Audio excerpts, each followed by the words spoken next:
Hello everyone, कैसे हो सब लोग। आई होप कि सब बहुत अच्छे से होंगे। इस वीडियो में हम डिस्कशन करने वाले हैं क्वेश्चन नंबर 29 के सॉल्यूशन के बारे में। अगर आपने इसे प्रीवियस वीडियो अभी तक नहीं देखा है, साथ ही साथ आने वाले वीडियोस का सॉल्यूशन देखना चाहते हो, तो कंप्लीट प्लेलिस्ट का लिंक मिलेगा आपको डिस्क्रिप्शन में। तो एक बार डिस्क्रिप्शन आप जरूर चेक कर लोगे। साथ ही साथ अभी तक हमें टेलीग्राम पे ज्वाइन नहीं किया तो फटाफट से हमें टेलीग्राम पे भी ज्वाइन कर लोगे। क्वेश्चन नंबर 29 क्या है? A circle touches all the four sides of a quadrilateral ABCD, है ना। यानी कि एक सर्कल है जो चारों के चारों साइड्स एक क्वाड्रिलेटरल के टच करता है। तो प्रूव करना है कि A B plus C D जो होगा वो इक्वल होगा A D plus B C के, है ना। ये भी आप देखो तो एनसीईआरटी बेस्ड क्वेश्चन आपको देखने को मिलेगा। आ जाओ फिगर बना लेते हैं। सबसे पहले एक सर्कल है हमारा। इस सर्कल बहुत घटिया से बनेगा हमें पता है, लेकिन फिर भी आप सपोज कर लोगे कि ये हमारा क्या है, सर्कल है। ठीक है, ये हमारा सर्कल है और इसके अंदर क्या है, क्वाड्रिलेटरल है।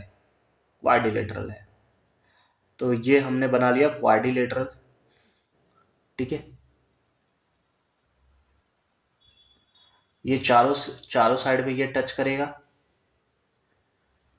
ठीक है, कुछ इस टाइप से ये टच करेगा। ठीक है, चलो अच्छी बात है, अच्छी बात है ना। अब उसके बाद इसको नाम दे दो ए, इसको नाम दे दो बी, इसको नाम दे दो सी, इसको नाम दे दो क्या, डी, है ना।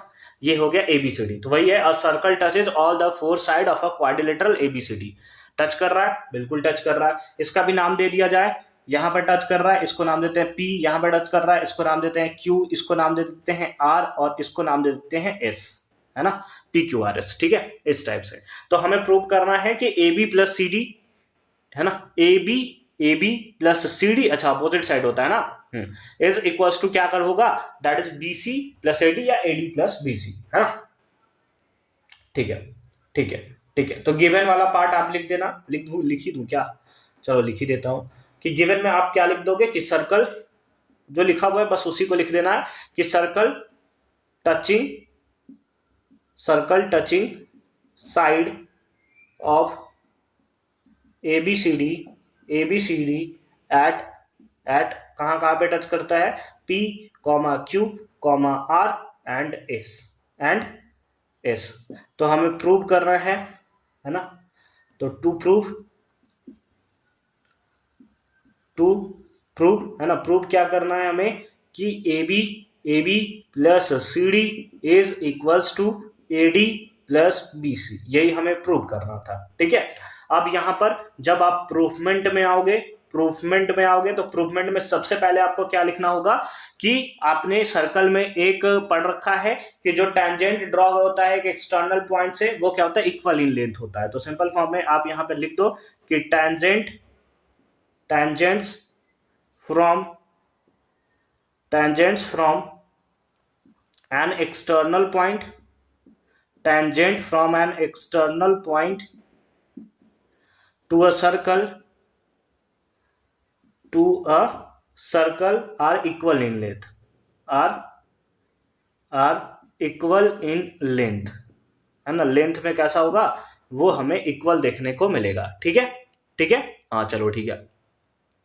अब इस बेसिस पे जैसे अगर इसको आप ले लेते हो पॉइंट, तो एक्सटर्नल पॉइंट है तो एपी ए एस के इक्वल होगा। तो आप लिख सकते हो कि AP equals to A S, इसको आप इक्वेशन फर्स्ट बना लो।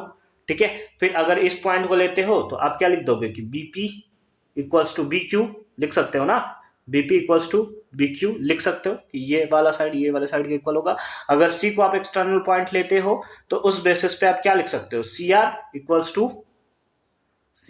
इज इक्वल्स टू कितना, सी क्यू लिख सकते हो ना, C R equals to C Q, ये थर्ड बन गया, है ना, C R equals to C Q. D को लेते हो तो आप लिख दोगे D R equals to D S, D R is equals to क्या, डी एस। इसको हमने बना दिया कौन सा, इक्वेशन 4।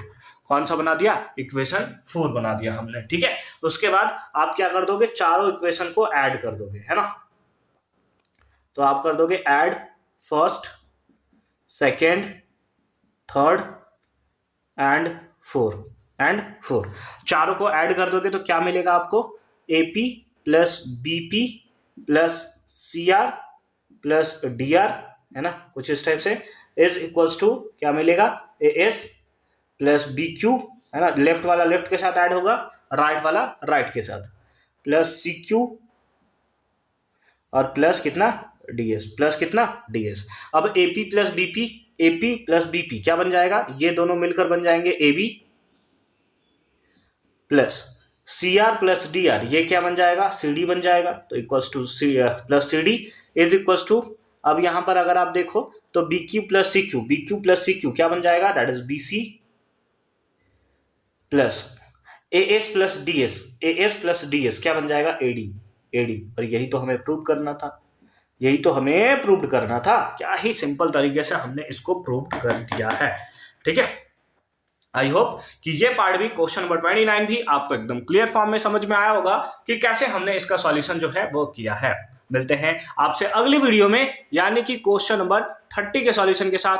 कंप्लीट प्लेलिस्ट का लिंक मिलेगा आपको डिस्क्रिप्शन में, तो एक बार डिस्क्रिप्शन आप जरूर चेक कर लोगे। साथ ही साथ टेलीग्राम पे ज्वाइन नहीं किया तो फटाफट से आप हमें टेलीग्राम पर भी ज्वाइन कर लोगे।